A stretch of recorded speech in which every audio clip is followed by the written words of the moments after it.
I liked his house. And it was big, it was nice. 2006, we came from Florida looking for a home, and we found this one. The dream started on Alamo Street in Sullivan City. I'm on dialysis, and I just, I don't, I've been real sick at times, and I think that this is it, and I wanna leave something for my kids. Frank Gonzalez bought this home for his daughter Diana 4 years ago. He and Diana found it while they were driving by one day. They walked in, found the owner, and made a deal. How much did you buy this house for? $68,000. And how did you pay for it? Cash. He says he didn't want Diana to worry about a mortgage. He saved a few dollars here, Whatever I could afford. a few dollars there for 30 years. He worked most of his life as a construction worker. Actually, I wanted to have a bigger house than this. This is all I could afford. Frank says he signed some papers. He got this deed and a receipt. He thought he was finally a homeowner. The dream was about to take a detour. A few months ago, Frank went to find out why he never got a property tax bill. We went to the tax collector's place and found out that this house wasn't even in our name. It was still under Hernandez Homes. Frank and his daughter also discovered the home was thousands of dollars behind in taxes. Hereby made you're evicted from the premises. Frank and his daughter got this foreclosure notice on August 10th, a week ago. Compass Bank now owns the house. The lawyer representing the bank told us the previous owner, Frank Hernandez, took out a loan for $78,000 after he sold the house. He never paid it back. The bank foreclosed on the home. I got ripped off.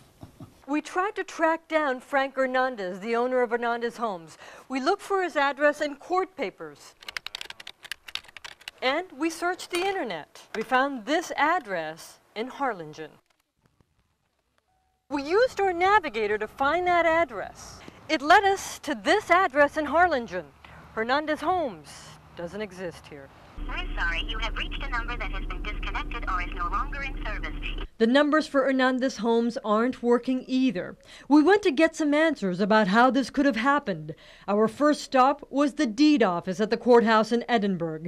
We went to the deed office to find out if Hernandez Homes ever filed the deed with the county clerk. That home is in Hernandez Homes' names. It was never transferred to anybody else in 2006. We found out the last deed on record for Frank and Diana's home is when Hernandez Homes bought the house from the previous owner. Our next stop was the tax assessor's office. The document that you're showing me there doesn't have the file number or the receipt. Armando Barrera is the tax chief in Hidalgo County. He says the deed for the house Frank and Diana have is no good. This is what a legitimate deed looks like. It will always have a file number and a stamp.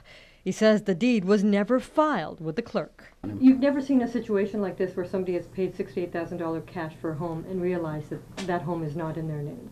No, I haven't. Barrera told us a title policy could have protected Frank and Diana from the situation.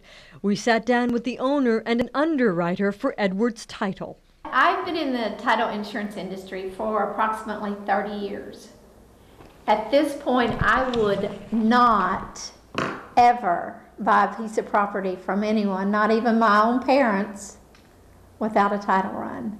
Teresa Frost told us title companies dig for every transaction that ever happened on a property. She says title insurance would cost you around $800 on a $100,000 home.